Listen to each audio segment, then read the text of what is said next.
La compétence de l'autodiscipline. Quand j'étais jeune, un camarade qui s'appelait Damien était fort dans des petits tournois où on se mettait à faire des cours de persuasion.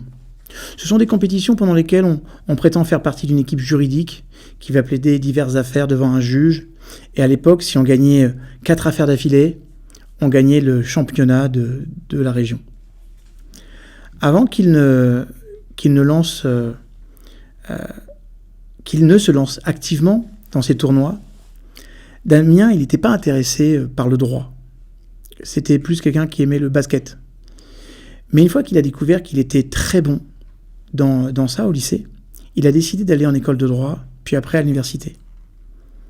À l'université, il parlait toujours de son ambition de devenir avocat, défendant des affaires qui pourraient impacter la société, avec son esprit qui était vraiment affûté, et puis je le trouvais extrêmement rusé. Et puis, j'ai gardé contact avec Damien, et des années plus tard, j'ai eu une grande discussion avec lui dans un café. Je lui ai parlé de ses ambitions pour la loi, il m'a répondu un peu aigrement, j'ai abandonné. Et il m'a dit, j'ai sous-estimé la charge de travail et la compétition que ça allait être. J'avais vraiment hâte d'y être, mais après quelques mois en école de droit, j'étais inquiet de la quantité de temps que ça allait aller consommer et de la quantité insurmontable de tout le travail. Donc je me suis découragé, puis je me suis retiré. Maintenant, ma vie, c'est beaucoup plus calme et il ne se passe rien. Je me demande si je n'aurais pas dû donner plus de chance au droit. Nous avons fourni une panoplie d'outils dans ce programme. Des structures, des fixations d'objectifs, des suggestions d'emploi du temps, des moyens de réorienter votre approche intellectuelle afin de faire des recherches significatives dans votre sujet de recherche. Avec toutes ces informations, au premier abord, vous pouvez vous sentir un peu découragé et vous pensez que tout le processus de l'auto-éducation est insurmontable. Et franchement, je pense que vous auriez raison de penser ça. Vous abordez un sujet qui vous est au moins partiellement inconnu et vous le poursuivez à partir de zéro, sans aucune force extérieure pour vous guider. Alors, je ne vais pas prendre des pincettes, mes chouchous. Ce ne sera pas facile.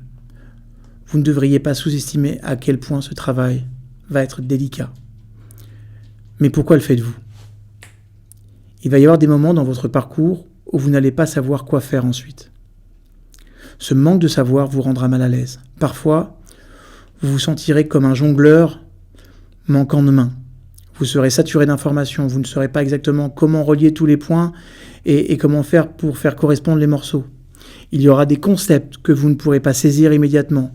Vous aurez plusieurs assiettes en rotation dans l'air, comme les Chinois dans un cirque, et vous ne saurez pas ce qui va leur arriver avant qu'elles ne tombent par terre.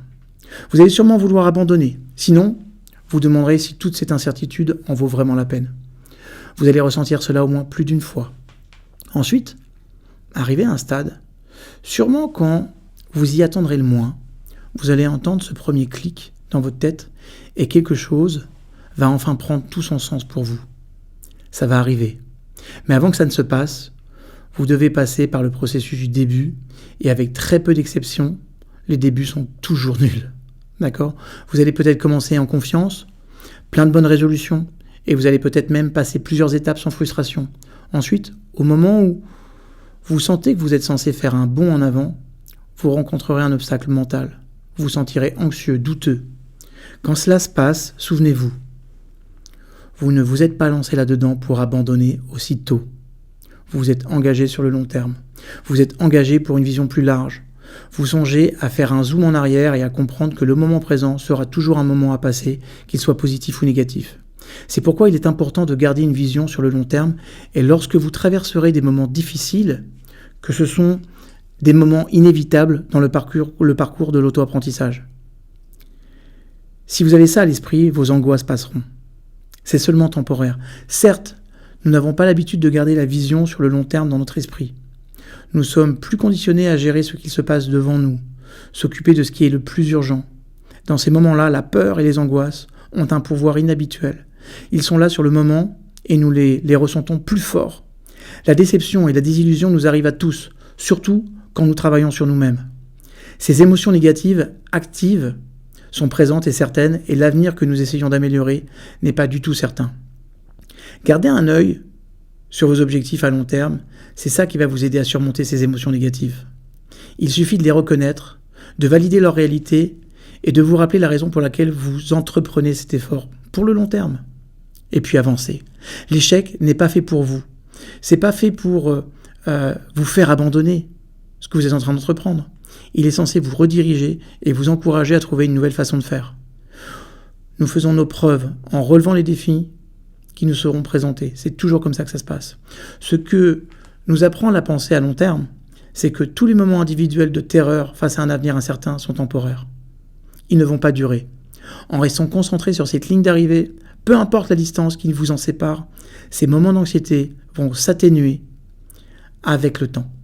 Ils finiront tous par se faire sentir exactement tels qu'ils sont. Des revers temporaires et des exercices mineurs que vous devez traverser pour arriver où vous voulez aller. C'est ça, devenir un expert. Deux choses vont se produire quand vous adoptez le jeu sur le long terme et acceptez que la douleur ne va pas durer. Vous allez soit vous habituer à l'inconfort ou le malaise va se dissiper. Dans les deux cas, les effets de l'anxiété vont se dissoudre. Dans le même esprit, il faut que vous renforciez l'endurance de la confusion. Cette confusion peut venir du fait que vous ne savez pas où commencer. Vous êtes perplexe quant à la manière de résoudre un problème, vous avez une vision confuse de ce que vous essayez d'atteindre. Vous demandez quelles ressources s'offrent à vous et si elles sont pertinentes pour la tâche. L'endurance de la confusion consiste à rester capable d'accomplir une tâche et de persister au lieu de l'abandonner lorsque les choses deviennent difficiles. Il s'agit de pouvoir persévérer dans l'incertitude et la confusion liée à la manipulation de plusieurs balles sans savoir exactement où elles vont atterrir. En fait, c'est le sentiment d'arriver à la croisée de 10 chemins et d'avoir analysé chacun d'entre eux. Supposons que vous vous teniez au milieu d'une pièce en désordre, remplie de cartons, et que vous deviez déplacer et organiser. C'est un sentiment inconfortable, que d'être entouré essentiellement de chaos. Vous devez faire preuve de créativité en organisation, l'intérieur de la pièce, afin de disposer de suffisamment d'espace pour que tout ce dont vous avez besoin soit stocké. Si vous n'avez pas la capacité de supporter le chaos, créé par la montagne de choses désorganisées autour de vous, vous ne resterez jamais assez longtemps concentré sur la tâche pour trouver une solution viable. Vous avez donc besoin de suffisamment d'endurance, de confusion, pour supporter le désarroi initial auquel vous êtes confronté, ainsi qu'un certain trouble personnel que vous pourrez ressentir en ne sachant pas où aller ou par quoi commencer, ni comment accomplir votre tâche. L'essentiel, c'est de se rappeler qu'en prenant le chemin de l'auto-apprentissage, vous faites quelque chose de gratifiant, que seuls certains d'entre nous font. Cela aura un impact positif sur votre vie et votre confiance en vous. Ce sera difficile, frustrant et long. Mais accueillez l'incertitude et le challenge à bras ouverts et gardez l'état d'esprit du long terme. Quand vous arrivez enfin à là où vous voulez aller et là où vous voulez être, tous ces obstacles ressembleront à des fourmilières avec du recul et vous saurez que vous avez accompli quelque chose de beaucoup plus grand. Et c'est ça qui est le plus important.